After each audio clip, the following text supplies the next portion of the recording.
It's important to understand, first of all, what life expectancy is.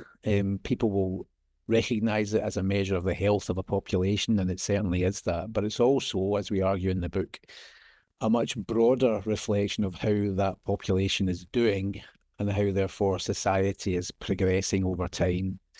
And what I mean by that is if you look back well over 100 years, 150 years, life expectancy in the UK has gone up consistently, decade after decade after decade. And over that whole time period, the only times when that's not really happened have been times when society has been in absolute crisis. So we're talking about two world wars, we're talking about the Spanish flu pandemic of the early 20th century. But in the UK, in the early part of this century, in the early 2010s, life expectancy stopped going up in England, in Wales, in Scotland, and Northern Ireland. And worse than that, in the poorer parts of all those countries of the UK, it went into reverse. So it's not only stopped going up, it started to go down, meaning the way this is calculated, that on average, people were no longer living longer, but actually dying younger, something that should never be seen in a country as rich as the UK.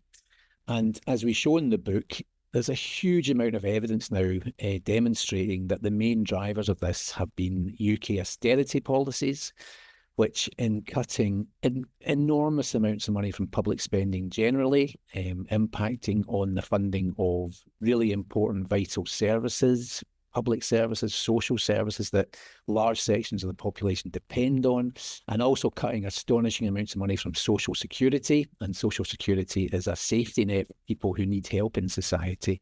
The evidence shows that in combination, this has had a devastating impact on the health of the poorest and most vulnerable sections of our society across all of the UK.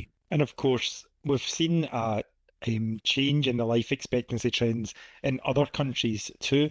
So we've seen it across many of the high income countries across Europe, but also places like the USA where life expectancy has actually gone down. And we've done our own studies looking at the causes of that international change in trends, and many other people have replicated similar studies.